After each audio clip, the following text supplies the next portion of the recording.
আসসালামু আলাইকুম। তো আজকে ভিডিওটা একটু অন্যরকম, কারণ আপনারা দেখেই বুঝে গেছেন যে আজকে ভিডিওটা কি নিয়ে তুলে ধরতে আইছি। তো আজকে মূলত আইছি কৃষিদের যেই লাগানো ফসলগুলো আজকে দেখতে আইছি। তো কোথায় মধ্যে দেখতে আইছি, তো আজকে সেই তুলে ধরবো সেই জায়গাগুলো। তো আমি এখানে এসে মনে হয় আমি সেই কোটি টাকা দিলেও মনে হয় এই পরিবেশটা পাবো না, যেমন পরিবেশটা তেমনি সৌন্দর্য। তো চলুন সৌন্দর্যটা তুলে ধরি।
পূবাকাশ সোনা রঙে রাঙিয়ে প্রকৃতির আড়মোড় ভাঙিয়ে দিবাকর জানিয়ে দিল সদ্যজাত সকালের কথা।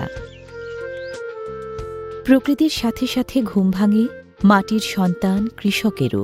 শীত গ্রীষ্ম তুচ্ছাতি তুচ্ছ করে জীবনদায়ী ফসল ফলানোই তাদের নিত্য ধ্যান জ্ঞান।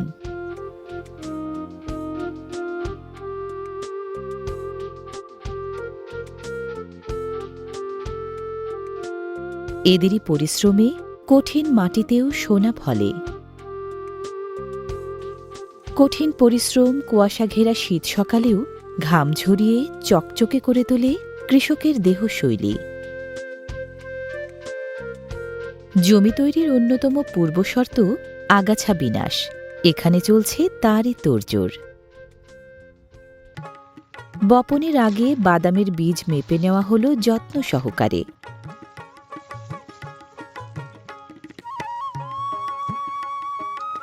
বাদাম চাষে বিঘা প্রতি প্রায় 10 কেজি বীজ প্রয়োজন হয়।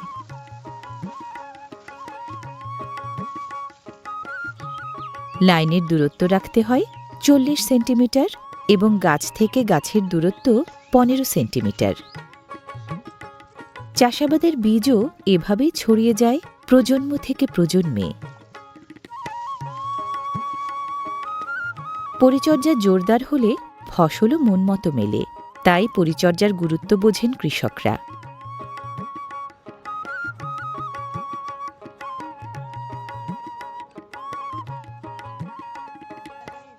এরাই হলেন বাংলার প্রাণ, সাধারণ মানুষের বীর এবং দেশের মেরুদণ্ড।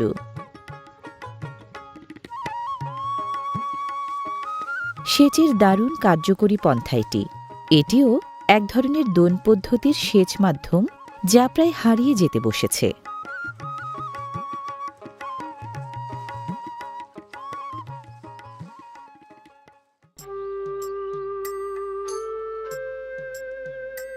এই প্রান্তর, এই কৃষিক্ষেত্র দেশের অন্যতম সবজি উৎপাদন জেলা নরসিংদী অঞ্চলের।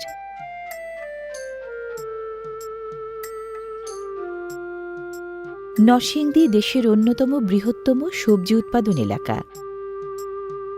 এখানকার বেগুনের সুখ্যাতি দেশব্যাপী। নানা জাতের বেগুন উৎপাদন করেন এখানকার কৃষকরা। ফলের রং গাঢ় বেগুনি এবং চকচকে। উচ্চ ফলনশীল জাতের বেগুনের মধ্যে এটি বাড়ি বিটি বেগুন 2 নামে পরিচিত। জীবদ্দশায় এর প্রতিটি গাছে প্রচুর ফল আসে। এই জাতের বেগুনের চারা লাগানোর 60-65 দিন পর ফল তোলার উপযোগী হয় এবং 3 থেকে 4 মাস পর্যন্ত ফল সংগ্রহ করা যায়। বেগুনে রয়েছে প্রচুর পরিমাণে অ্যান্টিঅক্সিডেন্ট এবং ফাইবার, যা শরীর থেকে টক্সিন বের করে নেয়।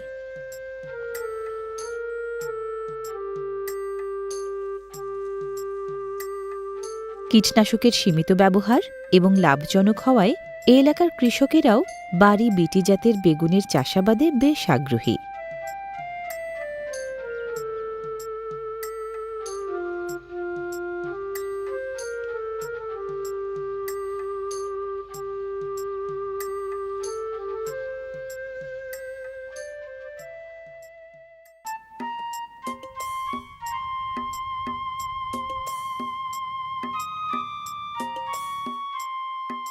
ফুলকপি খেতে সাথী ফসল হিসেবে ধনেপাতা জোর বেঁধেছে এখানটায়। শীত রোদ্দুরের মিঠে আবেশ আর হিমেল বাতাসে অতি সঙ্গোপনে মাথা নেড়ে চলেছে তারই দু একটি চারা।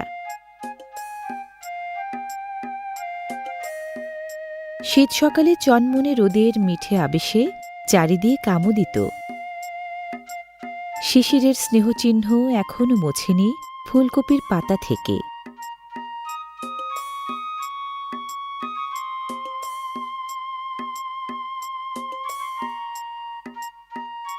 পাতার আদরের ঘোমটায় মুড়ে থাকা যেন এক টুকরো চাঁদের হাসি ফুটে রয়েছে এখানটায়। শীতকালীন সবজির মধ্যে জনপ্রিয়তায় এগিয়ে রয়েছে ফুলকপি।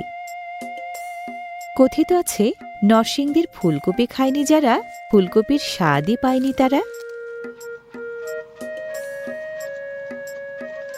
পরিপুষ্ট ফুলকপি বেছে বেছে ক্ষেত থেকে কেটে নেন কৃষক। বাজারজাতকরণের জন্য বড় সাইজের ফুলকপির গ্রহণযোগ্যতা বেশি। পত্রপল্লবে পরিবেষ্টিত টাটকা ফুলকপি যেমন স্বাদে অনন্য, তেমনি পুষ্টিগুণেও ঠাসা। এর পাতাও গবাদি পশুর প্রিয় খাবার।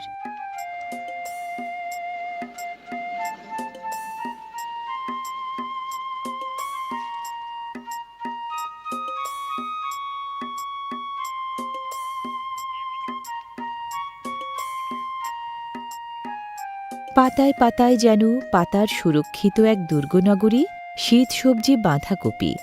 দুর্গজুড়ে কেবলই আঁশ, ভিটামিন এবং খনিজে ভরপুর।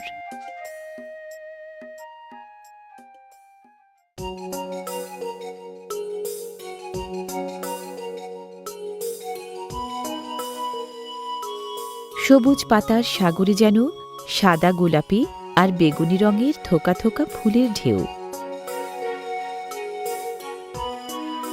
শিমের রাজ্যখ্যাত নরসিংদীতে মাঠের পর মাঠ জুড়ে চাষ হয় নানা জাতের শিম।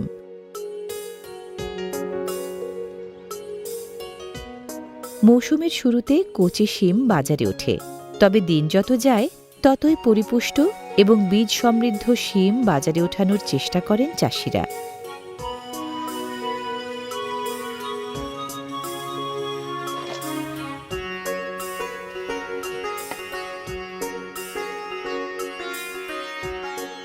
জাতভেদের শিমের আকার, রং এবং স্বাদের পার্থক্য রয়েছে। শিমে প্রচুর পরিমাণে vitamin A, vitamin C, folate, manganese এবং অন্যান্য গুরুত্বপূর্ণ পুষ্টি উপাদান আছে। এতে প্রচুর পরিমাণে আঁশ থাকে, যা পাচনতন্ত্র সুস্থ রাখতে সাহায্য করে।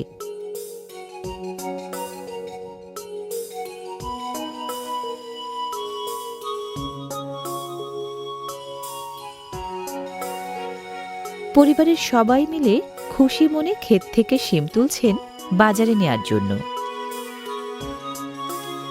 এখন শিমের ভরা মৌসুম চলছে, তাই দামও ভালোই পাবেন বলে আশা তাদের।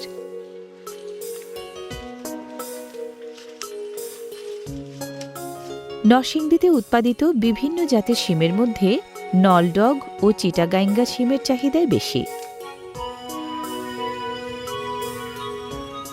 আঁশনি, টোয়েঙ্গা এবং বিচিযুক্ত বিভিন্ন শিমের প্রচুর উৎপাদন হয় নরসিংদীতে। তবে নলডগ ও চিটাগাঙ্গা শিম বিদেশে রপ্তানি হয় বলে পাইকারদের কাছে এই দুই জাতের শিমের দারুণ চাহিদা। শিমের চিটাগাঙ্গা নামটি স্থানীয়ভাবে দেওয়া।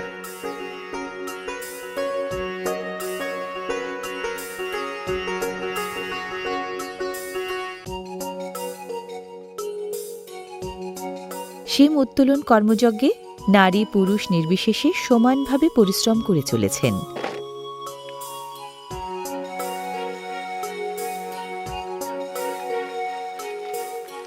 শিম হজম শক্তি বাড়ায়, হৃদরোগের ঝুঁকি কমায় রক্তশূন্যতা প্রতিরোধ করে, ত্বকের স্বাস্থ্য উন্নত করে এবং ক্যান্সার প্রতিরোধে সহায়তা করে।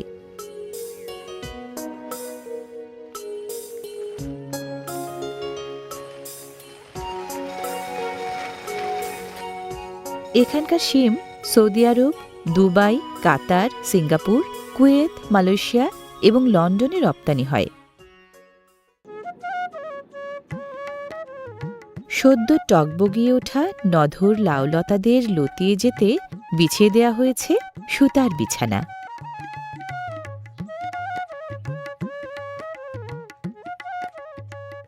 ক্ষেত জুড়ে সাদা নক্ষত্ররাজির মতো বিছিয়ে রয়েছে লাউ ফুল, যেন কৃষকের কষ্টের প্রতিদানে সুফলনের ইঙ্গিতময় বার্তা।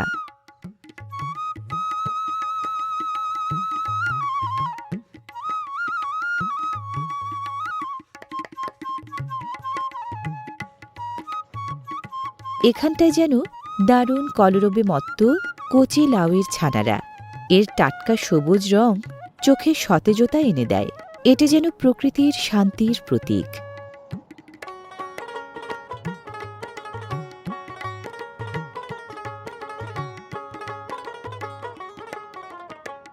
দোআঁশ থেকে এঁটেল দোআঁশ মাটি লাউ চাষের জন্য উত্তম।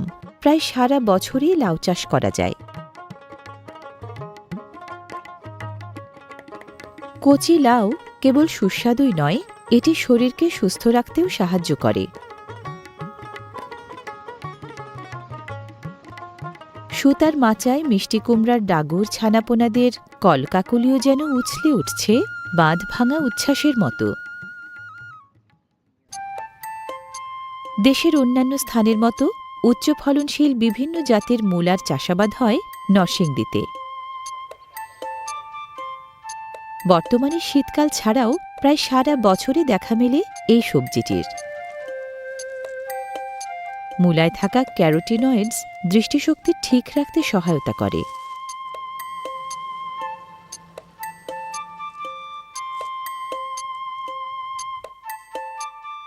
অনেকের ধারণা লাল শাক খেলে রক্তশূন্যতা দূর হয়। ধারণাটি ভুল নয়, তবে শুধু রক্তশূন্যতা দূর করার জন্য প্রয়োজনীয় আয়রনই নয়, এতে রয়েছে আরও নানা গুরুত্বপূর্ণ খনিজ উপাদান, যা শিশুদের শারীরিক বিকাশেও বিশেষ উপযোগী। এটি রক্তে কোলেস্টেরল কমিয়ে হৃদরোগের ঝুঁকি কমায়।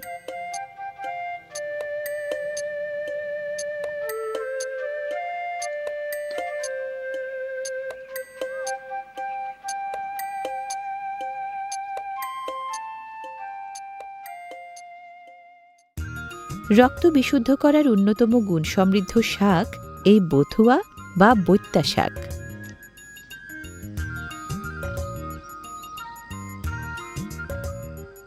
একে বেথুয়া, বৈত্যা, বেথে, ভাইত্যা, ভেতে, বাস্তগী, বাস্তকি বিভিন্ন নামে ডাকা হয়।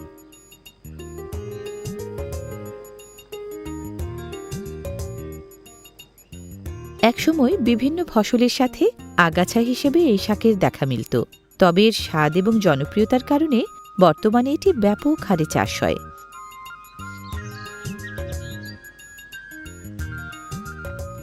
হৃদরোগের ঝুঁকি হ্রাস, ডায়াবেটিস নিয়ন্ত্রণ এবং প্রদাহ কমানোর দারুণ কার্যকরী ঔষধি গুণ রয়েছে ধনেপাতার।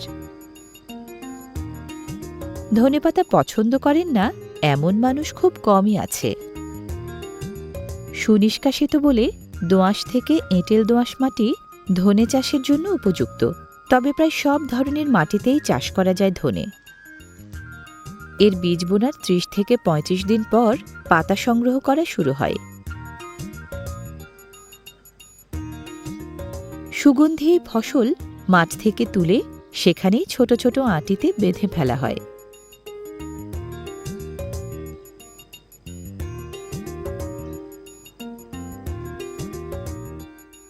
কোলেস্টেরল এবং ইনসুলিনের ভারসাম্য বজায় রাখতে পারার বিশেষ গুণ রয়েছে ধনেপাতার।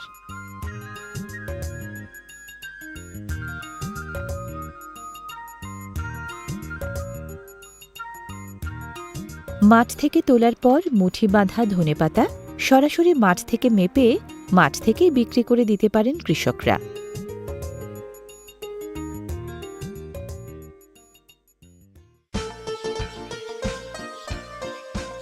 শীতকালীন বিভিন্ন সবজির পাশাপাশি এই মাঠে শোভা পাচ্ছে গ্রীষ্মকালীন সবজি কাঁকরোলের সবুজ হাসি।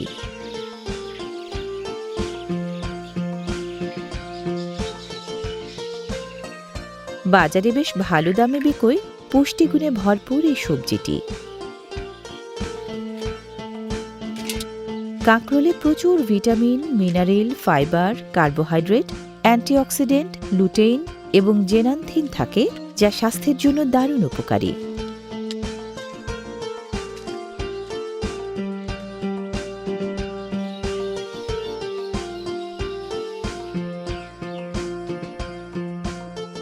ধুন্দল সারা বছর চাষ করা যায়, তবে বর্ষাকাল হল ধুন্দল চাষের সঠিক সময়। সঠিক পরিচর্যা আর ভালো জাতের বীজ লাগালে মাত্র 50 দিনেই ফলন মেলে।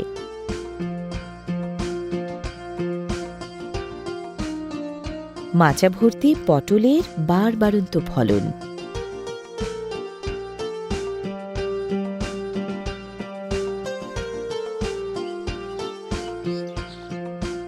জমির আল ঘেঁষা দু একটি পেঁপে গাছ, চাষের নয়, তবু নিজেদের উজাড় করে ফল দিয়েছে গাছগুলো।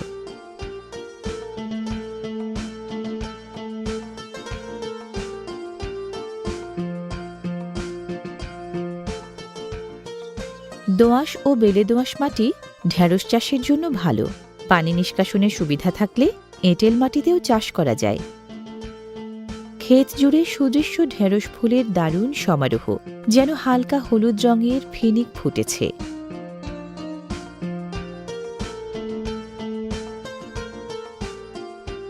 তুমুল জনপ্রিয় সবজি বর্তমানে প্রায় সারা বছরই চাষ হয়।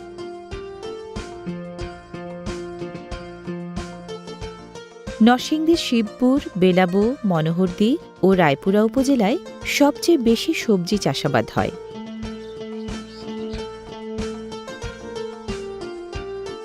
এখানকার মাটি ও আবহাওয়া সবজি চাষের উপযুক্ত হওয়ায় কৃষকরা ব্যাপক হারে মৌসুম ভিত্তিক বিভিন্ন সবজির চাষাবাদ করেন।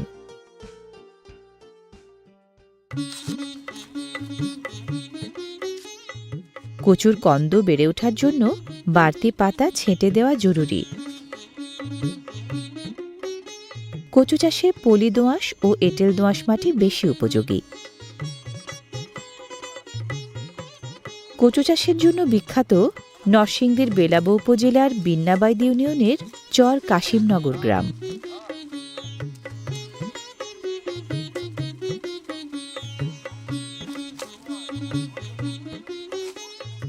এখানে লতিরাজ কচু, দুধ কচু, পানি কচু সহ বিভিন্ন জাতের কচুর প্রচুর চাষ করা হয়।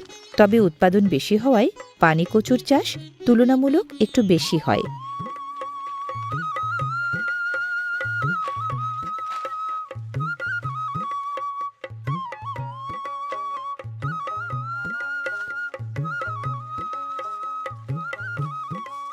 ক্ষেত থেকে ওঠানোর পর 4টি করে কচু একত্রে বেঁধে ফেলা হয়। আকার আকৃতিতে বেশ বড় সড়ো, তাই গোড়া, মধ্যমাংশ এবং অগ্রভাগ সহ 3টি বাঁধনে বাঁধা পড়ে কচুগুলো। মূলত পরিবহন এবং বিক্রিবাট্টার হিসাব ঠিকঠাক রাখতেই আষ্টে পৃষ্ঠের এই বাঁধন। ক্ষেত থেকে কচুগুলো মাথায় করে নিয়ে যাওয়া হয় পরিবহনের সুবিধা সম্পন্ন কোনো স্থানে। কষ্ট করে কাজটি কৃষকরাই করে থাকেন অম্লান বদনে। এখান থেকে নিয়ে যাওয়া হবে কোনো হাট বাজার অথবা পাইকারি বিক্রির কোনো ঠিকানায়।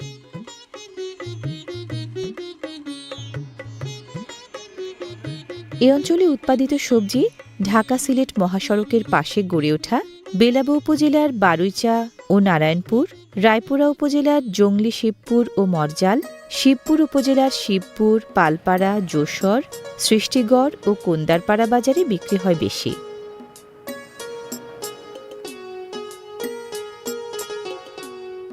এটি রায়পুরা উপজেলার জংলি শিবপুর বাজার। সপ্তাহে 2 দিন, রবি ও বৃহস্পতিবার হাট বসে এখানটায়।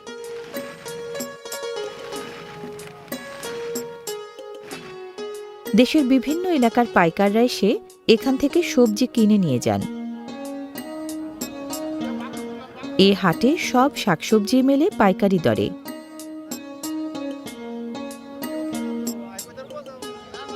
স্থানীয়দের চাহিদা মিটিয়ে এসব সবজি রাজধানী ঢাকা, নারায়ণগঞ্জ, চট্টগ্রাম ও সিলেট সহ বিভিন্ন এলাকায় সরবরাহ করা হয়। দাম দরে না পোষালে বেচাকেনা কোনোটাই জমে না ঠিকমতো। প্রতিদিনই খুব সকালে ঋতুভিত্তিক বিভিন্ন সবজির মেলা বসে এখানটায়। কচি লাউ বা পরিপুষ্ট শিম বীজ মন মতো দাম পেলে বিকিয়ে যায় কৃষক থেকে পাইকারের কাছে অনায়াস ভঙ্গিতে। কাছে দূরের পাইকার ও খুচরা বিক্রেতারাই এখানকার মূল ক্রেতা।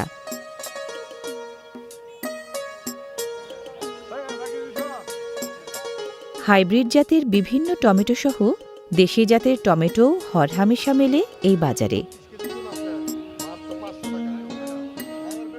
শীতের সবজি হলেও বর্তমানে সারা বছরই চাষ হয় টমেটো। আশপাশের গ্রামগুলো থেকে চাষাবাদকৃত নানা জাতের আলুর ব্যাপক সমারোহ এখানটায়। দরদামে মিলে গেলে ডিজিটাল ওজন পরিমাপক যন্ত্রে মেপে নিলেই হল।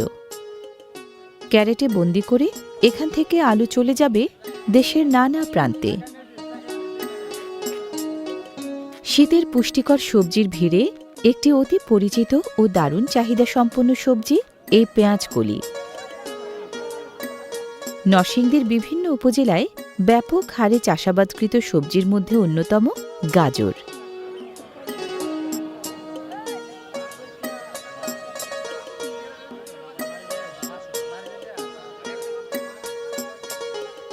সবজির পাশাপাশি টাটকা শাকেরও ব্যাপক সমাহার এই বাজারে।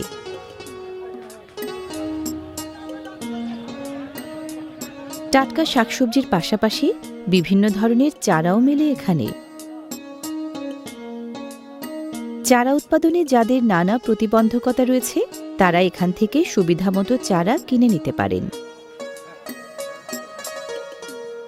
লাউ, কুমড়া, কাঁকরোল, পেঁপে, টমেটো সহ বিভিন্ন ধরনের সবজির চারা মেলে এখানটায়।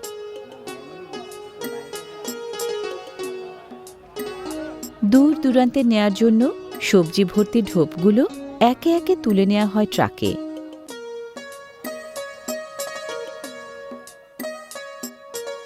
সরাসরি কৃষকের কাছ থেকে পাইকারদের মাধ্যমে এই সবজি পৌঁছে যাবে নানা হাট বাজারে, তারপর আপনার আমার হাতে।